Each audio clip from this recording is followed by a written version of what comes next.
오늘 상고할 말씀은 여호수아서 20장입니다. 1절에서 9절까지 한 목소리를 함께 읽습니다. 시작. 여호와께서 여호수아에게 말씀하여 이르시되 이스라엘 자손에게 말하여 이르기를 내가 모세를 통하여 너에게 말한 도피성들을 너희를 위해 정하여 부지 중에 실수로 사람을 죽인 자를 거리로 도망하게 하라. 이는 너희를 피로 보복피할 곳이니라. 이 성읍들 중에 하나에 도피하는 자는 그 성읍에 들어가는 문 어귀에 서서 그 성읍의 장로들의 귀에 자기의 사건을 말할 것이요 그들은 그를 성읍에 굿을 주어 자기들 중에 거주하게 하고 피의 보복자가 그의 뒤를 따라온다 할지라도 그들은 그 살인자를 그의 손에 내주지 말지니 이는 본래 미워함이 없이 부지 중에 그의 이웃을 죽였음이라. 그 살인자는 회중 앞에 서서 재판을 받기까지 또 그 당시 대제사장이 죽기까지 그 성읍에 거주하다가 그 후에 그 살인자는 그 성읍고 자기가 도망하여 나온 자기 성읍 자기 집으로 돌아갈지니라 하라 하시니라. 예, 그날이 납달리 산지 갈릴리 게데스와 에브라임 산지 세겜과 유다 산지 기랏 아르바 곧 헤브론 여리고 동쪽 요단 저쪽 로벤 지파 중에서 평지 광야의 베셀과 다 지파 중에서 길랏 라못 므낫세 지파 중에서 바산 골란을 구별하였으니 이는 곧 이스라엘 모든 자손과 그들 중에 거류하는 거류민을 위하여 선정된 성읍들로서 누구든지 부지 중에 살인한 자가 거리로 도망하여 그가 회중 앞에 설 때까지 피의 보복자의 손에 죽지 아니하게 하기 위함이라. 아멘. 24장까지 있는 여호수아 오늘 20장 읽었습니다. 이제 몇 장 안 남았는데요. 오늘은 우리 읽은 대로 이 도피성에 대한 이야기가 쭉 나옵니다. 뒤에 7절 8절에 이 도피성이 요단 동서 양쪽에 3개씩 6개구나 하는 것을 알 수 있습니다. 나중에 이제 레위 지파들이 레위 자손들이 12지파 곳곳 중간중간 성읍을 따로 줍니다. 오늘날 교회가 로컬에 여기저기 있는 것처럼 똑같은 모양입니다. 영적인 제사장 파수꾼 노릇을 해야 되는 레위 성읍들이 48개가 나오는데 그중에 이 도피성 6개도 레위인들이 거주하는 성입니다. 오늘 여기 보시면 여러분 글씨가 작아서 잘 안 보이겠습니다만 오른쪽 밑에서 로벤, 갓, 므낫세 반지파 이렇게 있잖아요. 그래서 베셀, 길랏 라못, 골란, 바산 지역의 골란입니다. 그리고 왼쪽은 밑에 이 남쪽은 유대 지파가 정착한 곳이죠. 그래서 여기는 이제 사해 중간쯤에 헤브론 열조들의 무덤이 있는 헤브론이 도피성으로 지정을 하고 또 저 중간쯤에 사해와 저 갈릴리 호수 중간쯤은 사마리아 지역이잖아요. 사마리아 지역.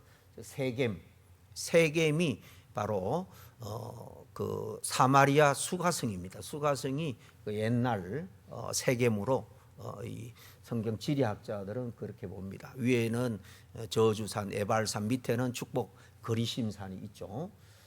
그래서 이 제일 밑에 유다 지파, 그리고 바로 위가 베냐민이고 베냐민 위가 에브라임입니다. 에브라임, 저 세겜은 에브라임이고 더 위쪽은 므낫세 반, 그 위에 이제 납달리의 게데스, 이렇게 해서 3개 6개입니다. 그러니까 사방에서 한 30마일 정도 되나요? 그 거리에서 다 이 도피성으로 피할 수 있도록 30마일 뭐 거의 어느 곳에든지 한 30마일 정도만 달려가면 피할 수 있는 그런 거리에 6 도피성을 세워라. 이 도피성 제도에 대해서 말씀을 이미 민수기 신명기에도 여러 차례 했는데 그대로 여호수아 때 지정을 하는 것을 볼 수가 있습니다.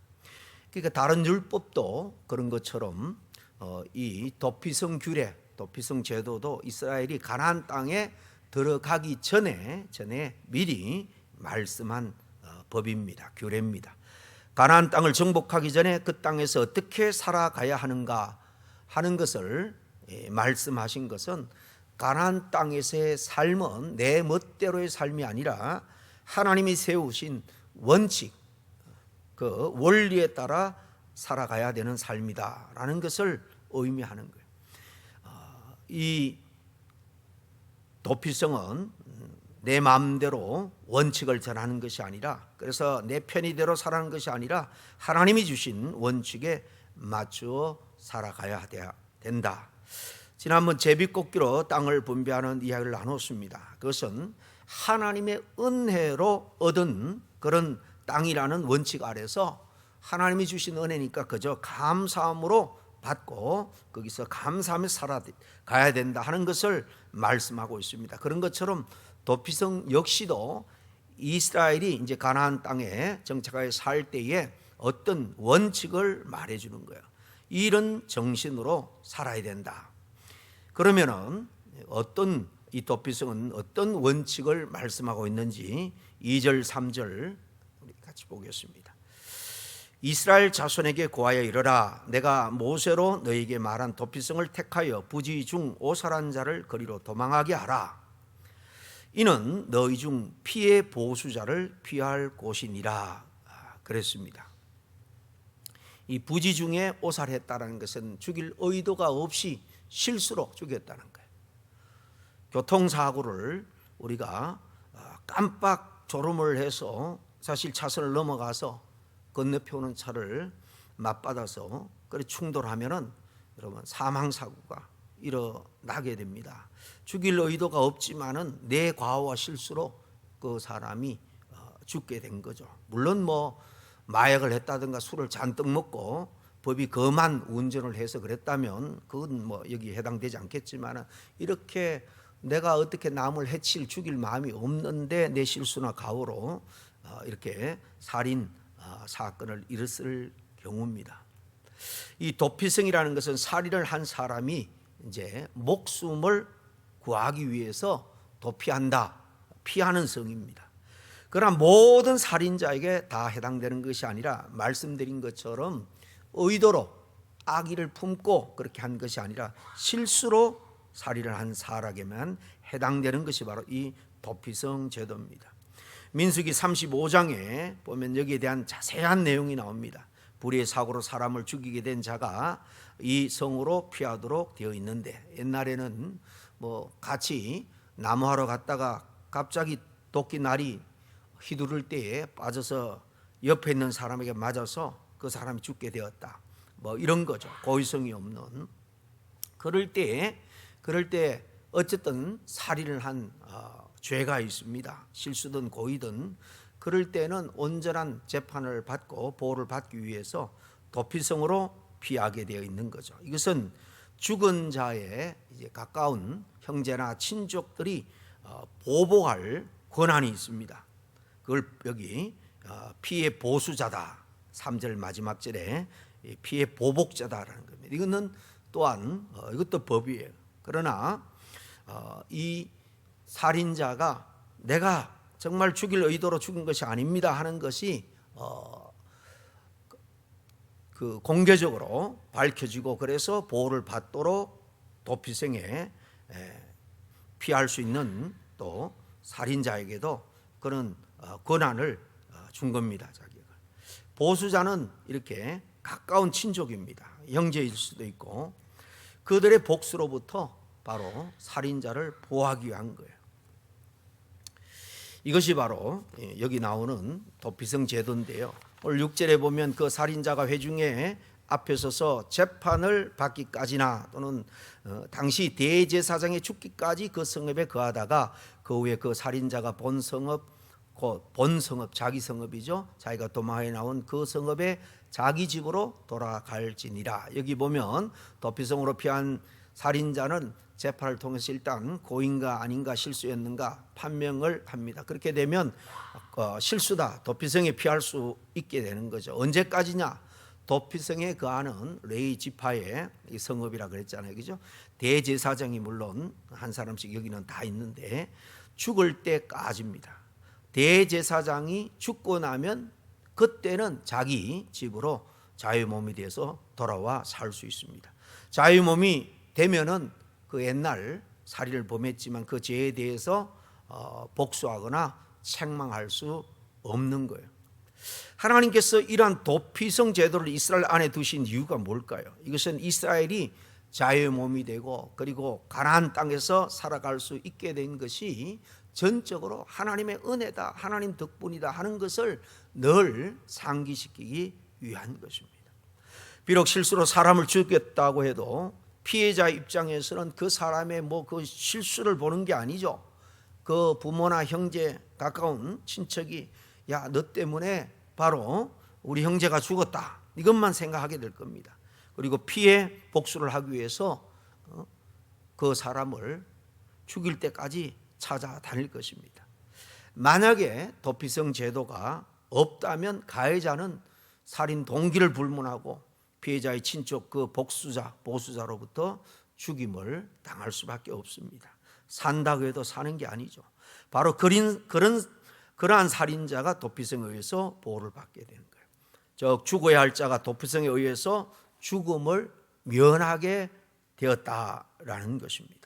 그리고 도피성이 가고 있는 제사장이 죽으면 살인자는 자유의 몸이 되어 자기 집으로 돌아올 수 있는데, 그게 2, 3년 있다 돌아가면 정말 그 살인자가 얼마 지나지 않아서 집에 돌아오는 꼴이 됩니다. 그럼에도 불구하고 피해자의 친척들은 그에게 죄를 물을 수가 없는 거예요.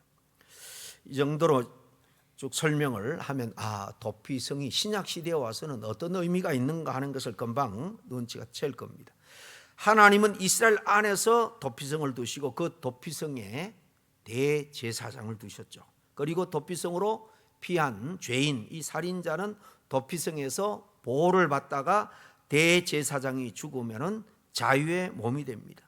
이런 모든 것이 곧 대제사장이며 또 속죄 제물이 되신 바로 예수 그리스도의 십자가의 죽음, 그 십자가로 말미암아 우리가 자유케 되고 죄에 노연하게 되어서 다시 우리의 본향 하나님의 품으로 갈 수 있는 은혜가 우리에게 주어지게 되는 거죠. 바로 이 놀라운 십자가 구원의 은혜를 사실 미리 하나의 이 예표적으로 그림자처럼 보여주는 것이 바로 이 도피성 제도입니다. 도피성으로 피한 죄인은 바로 대제사장의 죽음으로 자유를 얻게 되는데요. 이 대제사장이 죽기 전에는 그도 그냥 도피성에 매여 있어야 됩니다. 성 밖으로 나올 수 없는 거예요. 그러나 대제사장이 죽으면 자유몸이 됩니다. 이것이 바로 우리 구원받은 성도들의 입장이라는 거예요. 모습이라는 것입니다. 하나님 이스라엘 백성들이 이렇게 하나님의 말로 다 할 수 없는 큰 그 은혜 의식 안에서 살기를 원하신 거예요. 그들의 자유라는 것은 오직 어린 양의 피로 인해서 주어진 자유였다 하는 것을 잊지 말라는 거죠. 잘 아시는 대로 애굽에 종살이 할 때 이스라엘 역시 장자를 하나님이 칠 때에 그 장자를 죽이는 재앙에서 죽어야 될 자녀들이었지만은 문설주에 바른 바로 어린 양의 피가 그들을 죽음으로부터 보호했잖아요. 그리고 가나안 땅에서 자유의 몸으로 살게 된 거잖아요. 이것을 잊지 말라는 것입니다. 그 안에 도피성을 세운 이유가 이런 의미입니다. 도피성을 볼 때마다 무엇이 그들을 죽음으로부터 보호했는지, 그리고 무엇으로 인해서 자유를 얻게 되었는지를 항상 기억하며 살아가라는 것입니다. 하지만 도피성의 의미를 상기한다라고 해서 다 되는 것은 아닙니다.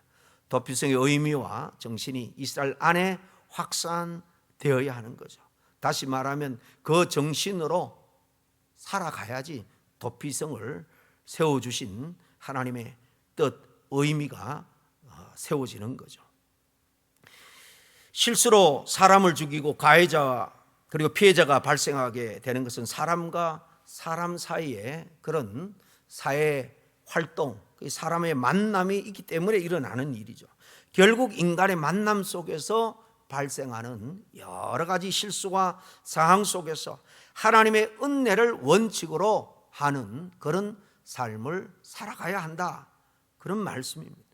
혹 실수로 사람을 죽인 가해자도 도피성에서 보호를 받고 제사장이 죽은 후에 자유를 얻음으로써 내 생명은 정말 하나님의 은혜로 새 생명을 얻게 되었다, 나는 이제 덤으로 사는 거다, 이런 놀라운 은혜를 여러분 그 당사자가 깊이 체험하고 감사하지 않겠습니까? 그런데 과연 오늘 우리에게 이런 체험이 있는지 물어보지 않을 수 없습니다. 물론 오늘 우리에게는 도피성이라는 제도가 없습니다. 아무리 실수로 사람을 죽였다고 해도 그에 대한 처벌을 받아야 됩니다. 또 누군가가 내 친족을 죽였다고 해서 내 손으로 복수를 할 수도 없습니다. 도피성 제도는 제도 자체가 우리에게 적용되는 것이 아니라 그 의미가 우리에게 적용되는 거예요. 죄로 결국 죽임을 당해야 될 자가 무엇으로 우리가 구원받고 살고 있는가 하는 것입니다. 피해자는 가해자가 도피성으로 피함으로써 보호를 받는 것을 바라봐야 됩니다. 그리고 나중에는 자기 몸으로 버젓이 살아가고 있는 것을 봐야 돼요. 도대체 무엇 때문에 사람을 죽인 자가 보호를 받고 나중에는 자유를 얻어서 살아가고 있는지를 바라봐야 하는 것이 사실 피해자 입장입니다. 결국 가해자나 피해자나 동일하게 도피성을 통해서 나타나는 하나님의 은혜, 하나님의 사랑을 사실 생각해야 했던 것입니다.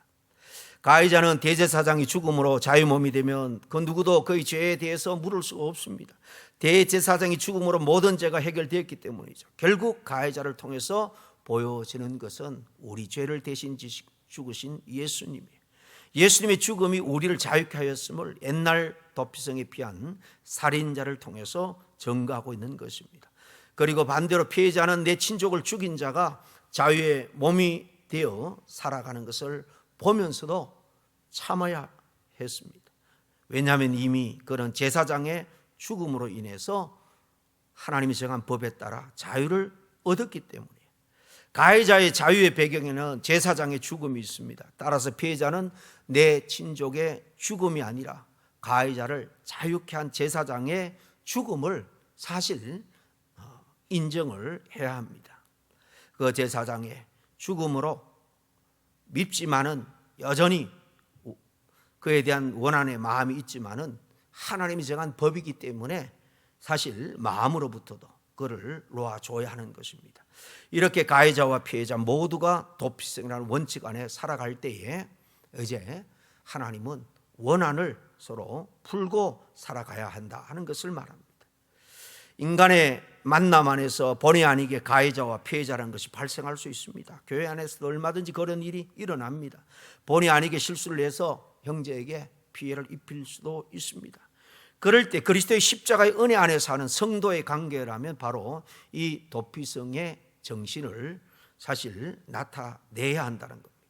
인간관계에서야 가해자와 피해자가 있을지 모르지만은 사실 우리 주님을 두고 생각을 한다면 우리는 일방적으로 가해자고 예수님은 피해자입니다.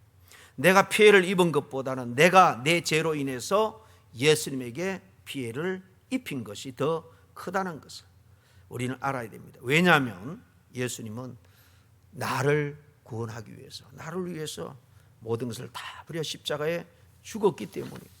내가 예수님을 죽인 가해자고 내가 죽어야 될 자인, 죽어야 할 자인데 예수님의 피가 나를 자유케 하셨다라는 것을 우리가 생각한다면 나를 자유케 한 주님의 은혜가 성도와의 만남에서 우리는 자연스럽게 나타나는 것이 마땅하지 않겠느냐 하는 것입니다. 우리는 예수님의 죽음으로 인해서 죄에서 자유케 된 사람들이고 예수님 안에서 이제 천국까지 가는 그 보장을 받고 보호를 받으며 살아가는 존재들입니다. 말로 다 할 수 없는 놀라운 은혜를 입고 살아가는 자들입니다. 여러분, 이 예수님의 은혜가 얼마나 큰지를 우리는 너무나 잘 압니다. 그렇다면 우리가 형제를 만나는 그 모든 인간관계에서 주님의 은혜가 놀랍고 크다라는 것이 또한 나타나야 할 줄로 압니다. 그런데 우리는 어떻습니까? 말로는 형제라고 하면서도 조그만 문제를 가지고 자존심 싸움을 하고 아무것도 아닌 하찮은 가지고 우리는 다투기 일상입니다. 입으로만 예수님의 은혜를 말한다고 해서 은혜를 아는 자라고 할 수 없죠. 은혜를 안다면 그 알을 필히 삶 가운데 정말 적용하고 드러내야 합니다. 형제를 통해서 이웃과 만남을 통해서 증거되고 드러나야 합니다. 은혜와 믿음은 감춰지는 게 아니에요. 드러나고 증거되고 확산되는 겁니다. 때때로 교들 관계 속에서 가해자가 될 수 있고 피해자가 될 수도 있습니다. 다른 사람의 조그만 실수 때문에 본의 아니게 상처를 입을 수도 있고 또 내가 상처를 또 입힐 수도 있습니다. 본의 아니게 피해를 입히는 일들이 얼마든지 나에게도 있을 수 있습니다. 우리가 남에게 잘못한 것은 우리는 쉽게 잊어버리고 남이 내게 작은 거 하나 섭섭하게 해도 우리는 오랫동안 잊지 못하는 것이 사실 우리 인간입니다. 그러나 그럴 때 나에게 상처를 주고 피해를 입힌 형제를 우리는 바라보지 말고 언제나 십자가에서 나를 위해서 정말 마지막 피 한 방울, 물 한 방울, 그 생명까지 아낌없이 흘려주신 그 주님을 바라보고 주님께 그 모든 것을 의뢰하고 맡게 할 줄로 압니다. 도피성 대신 주님 때문에 내가 구원 얻었고 죽을 인생이 살아났기 때문입니다. 예수님은 우리들의 도피성임을 우리는 한순간도 잊어서는 안 되겠습니다. 우리 모두가 주님의 용서로 살아가는 자예요.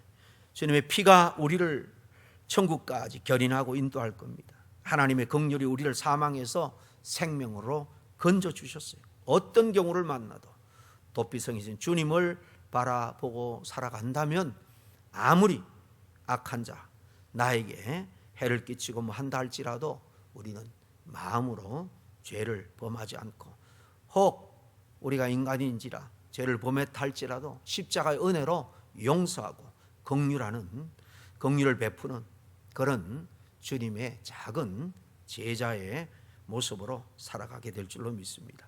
이런 모습이 저와 여러분에게 더 성숙되게 조금 더 성숙되게 시간이 갈수록 그렇게 성숙된 모습으로 더욱더 아름답게 드러날 수 있기를 주의 이름으로 간절히 축원합니다. 이렇게 기도하겠습니다. 하나님 아버지, 하나님께서 애굽에서 이스라엘 백성들을 구출해 낼 때 특별히 그 가족마다 그 가문마다 정말 머리가 되는 장자를 죽일 수밖에 없을 때 구별하여 하나님께서 정말 그들을 살리기 위해서 어린 양의 피를 바르게 한 것, 애꿎은 짐승이 그 생명들을 위해서 희생된 것처럼 주님께서 우리를 위해서 희생되심으로 원죄로부터 해서 우리가 살아가면서 범하는 온갖 자범죄들까지 다 포함하여 이미 주님께서 2000년 전에 그 십자가에서 우리를 위해서 희생양이 되어주신 줄로 믿습니다. 주님이 바로 우리의 도피성이고 우리의 구원자입니다.